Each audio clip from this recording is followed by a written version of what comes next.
Welcome to a place where hearts unwind, infinite threads that gently bind, love and compassion in every line. Together we rise through space and time.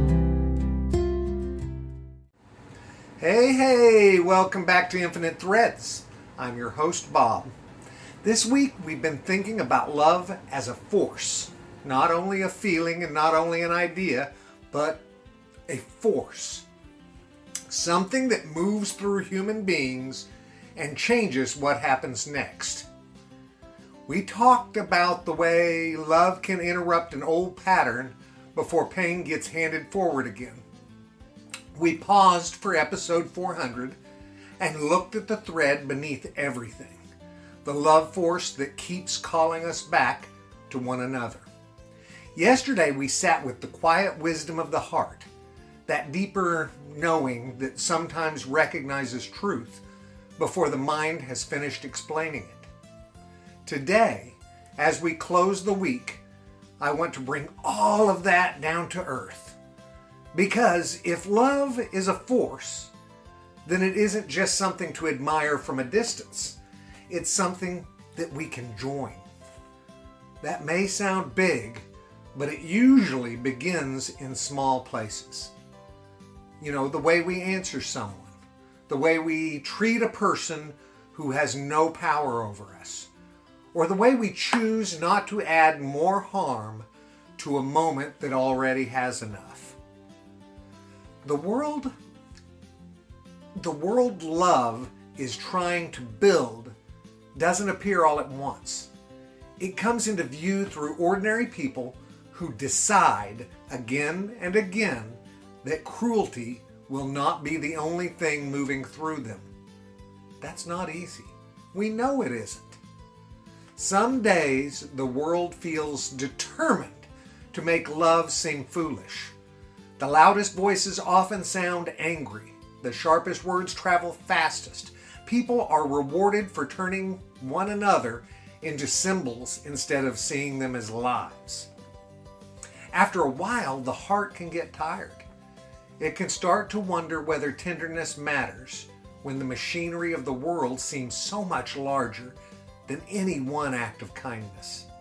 And I understand that. I go through it too. I've felt that. But I keep coming back to the same quiet truth. A world is not only shaped by its machinery, it is shaped by the spirit of the people living inside it. Every day, something is being built. Sometimes it's built through policy and power.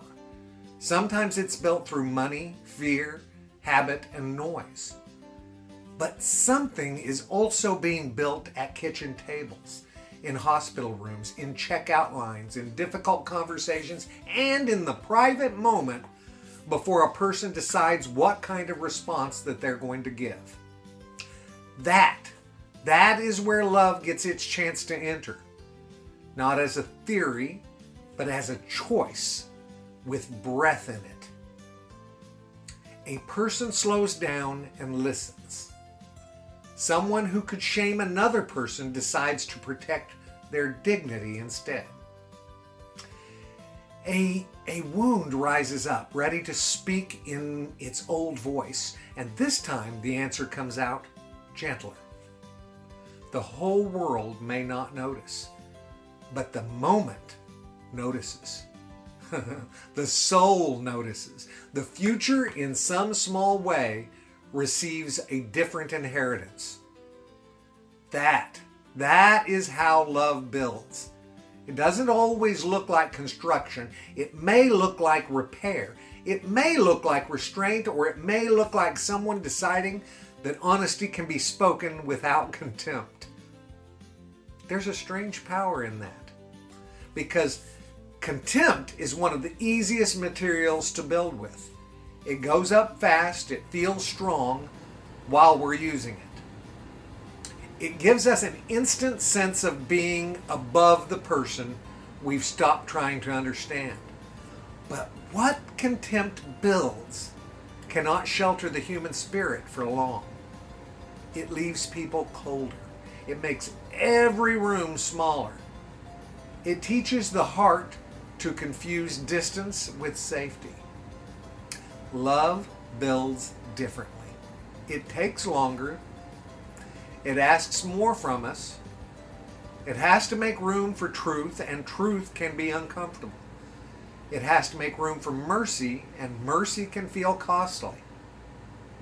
It has to make room for people as they actually are, not as the simplified versions that our anger prefers. And that kind of building, guys, that requires patience. It also requires courage, because love's not soft in the way people sometimes imagine. Love can stand up. Love can draw a line, and love can say, no, this can't continue. The difference is that love does not enjoy the destruction of another soul. Even when it has to resist harm, it's still trying to protect life. That matters. The world love is trying to build is not a world without boundaries. It's not a world where truth is avoided so everyone can stay comfortable either. It's a world where truth and humanity are allowed to remain in the same room. That may be one of the hardest things of all. We often separate them. Some people speak truth with so much cruelty that the truth itself becomes harder to hear. Others avoid truth completely because they fear the discomfort that it might bring. Love keeps calling us toward a better way, and you hear it. Clear but not cold, gentle but not dishonest, brave but not brutal. I think that is part of the healing force we are invited to carry. A way of being that does not surrender either tenderness or truth. And we learn it slowly. None of us carries love perfectly. I certainly don't. We all have our old reflexes. We all have days when fear gets to the microphone first. We all know what it is to look back at a moment and wish we had brought more grace into it. But love doesn't leave us there. It gives us another chance to return. That may be one of the most hopeful things about this force that we've been talking about. It doesn't only move through the beautiful moments. It moves through repair too. An apology can become a doorway. A changed response can become a new pattern, and a person who once carried harm can become part of healing. Not because the past vanished, but because they stopped letting the past be the only thing speaking through them. That guys, that is real. And it means no one has to be finished before love can begin working. The world love is trying to build needs people who are still learning, people who can admit when they were wrong, people who can remain tender without becoming careless, people who can protect what is vulnerable, including the vulnerable places inside of themselves. Maybe that's where the work actually begins. Not out there somewhere far away, but here, in the inner room where we decide what we will allow to move through us. Will the old wound get to choose again? It's up to you. Will fear make the sentence sharper than it needed to be? Again, up to you. Will love be given even a little space to speak? These are all not very small questions. They are the places where a life begins to change direction. And when enough lives change direction, the world changes too. Maybe slowly, and maybe unevenly. Maybe in ways we won't live long enough to fully see. Does that really matter? Love has never needed our full understanding before it could move. A seed does not need to see the whole forest, and a candle does not need to understand the sun. A single act of mercy does not need to know how far it will travel before it can become part of the healing. It only needs to be given. That's the invitation that I want to leave us with at the end of this week. Let love move through your words, if words are needed, through your silence, if silence is kinder, through your boundaries, if protection is what love requires, through your patience, your apology, your courage, your willingness to see the person instead of only the problem. The love force is not waiting for perfect people. If it were, it would never reach anybody. It moves through available ones. People willing to become a little less ruled by fear. People willing to leave the room warmer than they found it. People willing to believe that healing is still worth serving, even when the world feels badly wounded. That's how we become part of what love is building. Not by escaping the world, but by entering it more lovingly.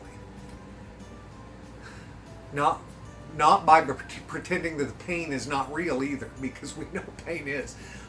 By refusing to let pain have the final word. I believe love is trying to build something through us, a more merciful world, a more honest world, a world where fewer people have to wonder whether their life matters. And yes, that may sound impossible when we look at the whole thing at once. So maybe we don't look at the whole thing today.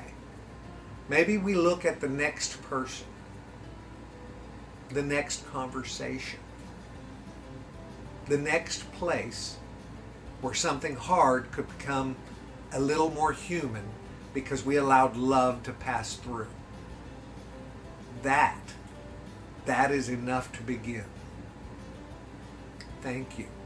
Thank you for spending this week with me on Infinite Threads. May we become part of the force that heals. May we let love shape what we carry into the world. And may the world